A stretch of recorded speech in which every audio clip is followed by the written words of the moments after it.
Hey!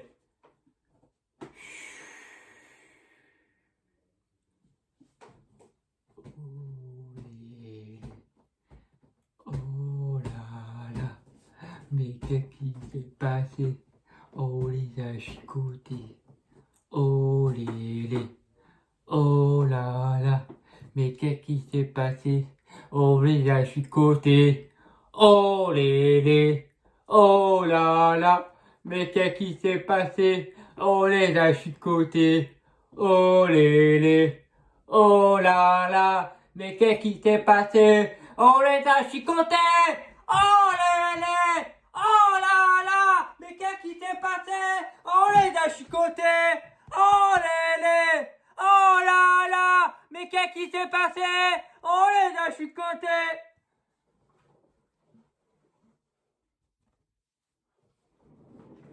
Merci. Merci les gars. Merci pour cette victoire. En difficulté jusqu'au bout du temps additionnel. Monsieur Faufanesque. Mais ce mec-là, il est exceptionnel. Il vaut 100 millions d'euros. 100 millions d'euros maintenant. De où? De où? 17 millions d'euros. Mais vous rêvez. Mais vous rêvez dans votre tête. Fofana, c'est 100 millions d'euros ou rien. Mais Fofana, il est juste exceptionnel. Doublé lors du derby. Il marque en Coupe de France pour la qualif. Et là, encore une fois, c'est qui va nous donner la victoire au bout d'une pince? Monsieur Seko Fofana. Mais on va revenir sur ce match avec les statistiques. 40% possession de balle pour les Stéphanois, 60% pour le Racing. 13 tirs cadrés, 1 au fond du filet pour les Stéphanois. 14 tirs cadrés, 2 au fond du filet pour le Racing. 396 passes pour les Stéphanois. 595 pour le Racing et un carton jaune de chaque côté. Et le joueur d'enfant sanctionné par monsieur François Lectessier et Jonathan Grady. Ce match, les amis, une première mi-temps quand même où on a beaucoup souffert. On a trop reculé. Un Stéphanois Saint-Etienne qui, malgré tout, ils ont tout donné. Ils ont tout donné malgré leur place du 20e dernier de ce championnat. Ils ont fait preuve avec du caractère. Ils ont fait preuve. Ils ont tout fait pour essayer de remporter ce match, gagner. Malgré que, en seconde période, les Stéphanois, ils ont mis un bus. Ils ont fait clairement le 1-0. Ou alors essayer de nous contrer en contre en seconde mi-temps. C'était le coaching de Pacat Duprat. Ils ont fait à plusieurs reprises. Et pour moi, l'homme dangereux de Stéphano d'aujourd'hui, c'était Riyad Boudbouz. Sur le premier but stéphanois, maintenant, Jean-Louis Leca, il ne pouvait pas faire mieux. Parce que lors du tir de Boudbouz, il arrête de ses mains et après, la balle a fait un rebond devant lui et elle va au fond du filet. Mais après, Jean-Louis Leca, on ne peut pas lui reprocher. Il a fait une très bonne première période. Il a fait 2-3 parades quand même décisives. Et la seconde mi-temps, Saint-Etienne a été dangereux sur une... Je crois que c'est Neyou ou Gourna qui rate l'occasion du 2-0. Ouais, il rate une bonne occasion sur un temps de bout de bouse. Et derrière, ben, encore une fois, le coaching de Hayes. Coaching de Hayes payant. Tu fais rentrer Flo Totoka, Coco Jean, Frankowski et Kakuta. Je les mets en flop pour moi. Pour moi, c'est les deux joueurs que je les mets en flop. Frankowski, je n'arrive plus à reconnaître son niveau du début de saison. Puis Michel, je n'arrive plus à... J'ai plus de pressentiment. Depuis qu'il fait rentrer Coco Jean, il a un déclic, il a un retournement de situation. Et ça fait à 2 reprises. Et Coco Jean, il a beaucoup plus à porter que Frankowski. Que Frankowski est toujours lent dans son choix d'offensif, défensif. Il prend pas les bonnes décisions. On l'a vu en première période. Trop de déchets de passes. Trop de déchets de Frankowski. Gaël Kakuta, pareil, à faire des trop gris-gris. C'est l'adversaire, à force de faire ce que tu fais, l'adversaire sait que tu vas faire. Et la preuve pour les défenseurs adverses, c'est trop facile. Et après, Gaël Kakuta, il a quand même combiné avec Kalimendo et Wesley Saïd, même Teko. Tu vois, on a vu beaucoup des jeux en triangle, des jeux en 1-2. Ça m'a fait plaisir. Mais sinon, au niveau offensivement, niveau frappe, je ne l'ai pas vu essayer, prendre sa chance. Après, première période, les Stéphanois, ils ont été costauds, hein, ils ont été solides. Mais on a eu preuve d'un plutôt droit que je nomme Jonathan Klaus, le meilleur joueur à ce poste en Ligue 1 Conforama. Ne me comparez pas à Achraf Hakimi, à Klaus. Klaus, il le bat matin, midi, soir. Il le bat tous les jours. Hakimi, Traoré, Amari, Klaus, 9 passes décisives. Qui peut s'asseoir à la table de Jonathan Klaus et lui dire je suis meilleur que toi à ce poste-là? Qui, les amis? Il n'y a personne. Dubois. Mais Deschamps est très capable de prendre Didier Dubois en équipe de France. Mais Didier, arrête. Prends les bonnes décisions. Regarde, et allume ta TV, regarde le Racing Club de Lens. Et là, on discute.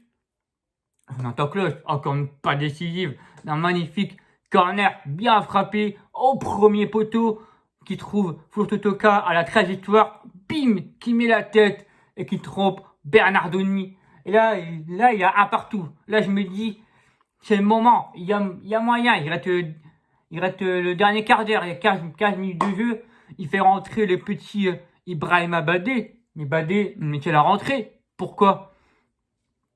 Pour le but de Seko Fofana, une pas décisive de David Pereira da Costa, qui est à la hauteur, qui fait décaler le défenseur stéphanois, c'est Ibrahima Badé. Avant la frappe de Seko Fofana, il y a Ibrahima Badé qui coupe la trajectoire et qui emmène le Stéphanois avec lui, qui prouve de l'espace pour Seko Fofana. Et là, il envoie une frappe sèche, enroulée, pleine lucarne, de un digne de Fofanek, phénoménal.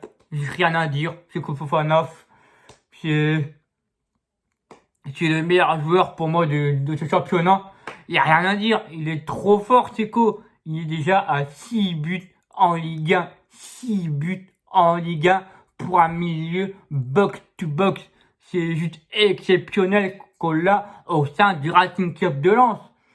À côté de lui, il y avait Cheick Doucouré. Mais Cheick Doucouré, il a fait un match énorme. Combien de fois il a récupéré le ballon? Combien de fois dans ses interceptions? Mais Cheick Doucouré, il a été excellent dans ce rôle de milieu de terrain. Cheick, il n'y a rien à dire, Cheick Doucouré. Cheick, maintenant, il commence à apprendre à connaître le jeu de Seko Fofana et à le rôle de l'intercepter des ballons et distribuer. Et ça, c'est exceptionnel.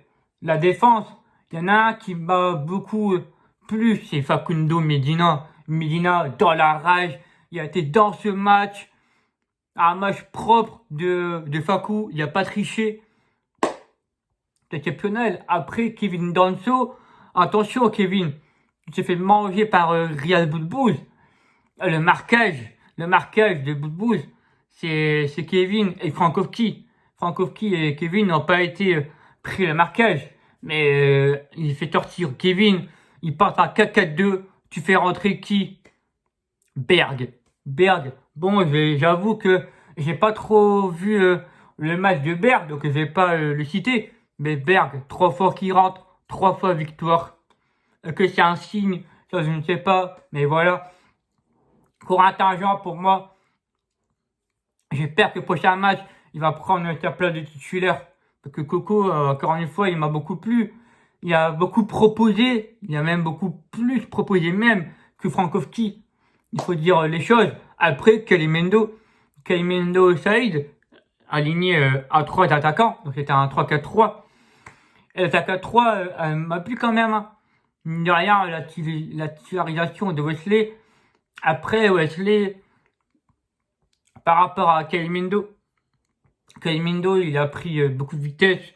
Les joueurs stéphanois, que ce soit dans ce balle au pied, dans les profondeurs, on voit l'action en seconde mi-temps, où une passe de Seko Fofana, et il arrive avec 5 joueurs stéphanois, il tente une enroulée, et la balle passe juste à côté de la lucarne de Bernardoni.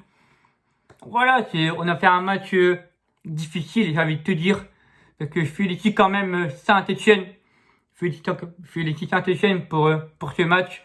C'était dur, on l'a fait jusqu'au temps additionnel. Du coup, je souhaite une très bonne saison aux Stéphanois. J'espère pour vous que vous allez vous maintenir. Je n'ai pas de doute pour vous les Stéphanois que au vu de ce match que vous avez fait, je pense que pour moi, vous allez vous maintenir cette saison et je l'espère pour vous. Les Verts, Pacat Duprat. Après Pacat Duprat, il m'a saoulé sur ce match. Combien de fois il a crié. Après, je félicite nos ultras, nos cinquantaines ultras qui ont fait le déplacement à Geoffroy Guichard et qui ont été dans une tribune à côté du parkage. Voilà, il y avait une cinquantaine de supporters. Ça m'a fait plaisir. Cœur sur vous à ceux qui ont fait le déplacement. On est 4e, les gars, 4e, 33 points. Place maintenant à la réception de l'Olympique de Marseille samedi prochain à 21h. Ça va être un gros choc, un gros match. Et c'est bien, on enchaîne les victoires, 3 matchs, 3 victoires d'affilée, dont 1 en coupe. Mais en championnat, on enchaîne 2 victoires, surtout à l'extérieur. Ça fait depuis 6 matchs qu'on n'a pas gagné à l'extérieur, depuis à Vélodrome, ce fameux victoire, 3-2. Donc voilà les gars, encore une fois, un énorme coaching de Franck Hez sur ces changements. Il a osé faire rentrer Flo et surtout Coco Jean qui pour moi ont changé la philosophie du second mi-temps parce que Flo, avec sa qualité de jeu, sa qualité de guerrier, voilà, pour moi il manquait ce joueur-là à faire rentrer. Et Flo, quand il est rentré, il était décisif.